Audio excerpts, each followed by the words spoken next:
All right, greetings everybody, Del Puckett here, and in this video I want to talk about intonation. Have you ever wondered why these guys are always at an angle, or on these adjustable pieces how each one is individually adjustable?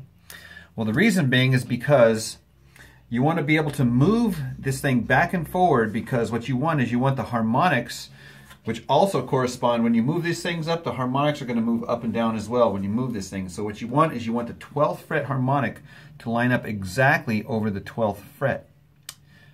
This isn't exactly a 12th fret guitar, but if it was a 12th fret, it's double dotted right there. So this is the 12th fret. This is where the harmonic exists. So I strike the harmonic, and you can see with the tuner here that it's tuned up to E. And then I fret the note, and it also has to be the same. So if they're not the same, then what you do is you adjust your saddle piece here so that the harmonic and the fretted note are identical.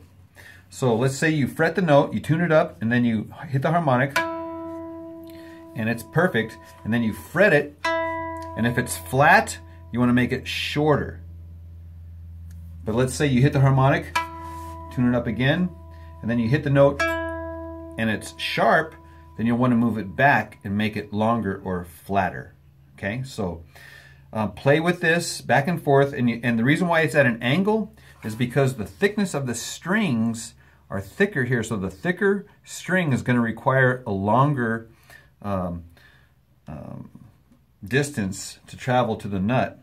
The thinner the string, the more angled this way it will be.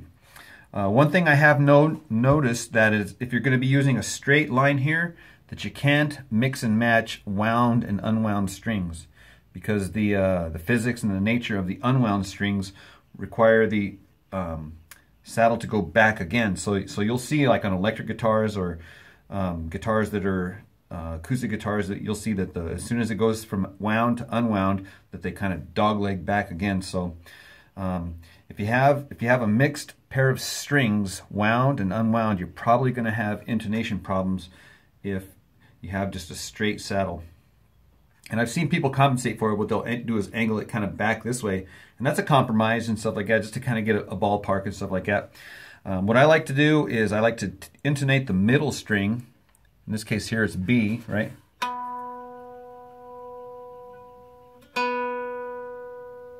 And it's close, it's not exact. It's pretty close. And then what I do is I just kind of angle it about maybe 1/8 of an inch forward and then 1/8 of an inch backwards, and that's just kind of a ballpark, just to kind of get me in the area. And then I fine tune it. After that, I like to double check all the different places just to make sure that the notes and the harmonics line up over the entire length of the fretboard, and that way when I'm playing, it sounds in tune.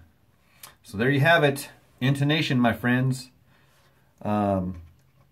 Floating saddles are key to having good, proper intonation. All right, good luck with that.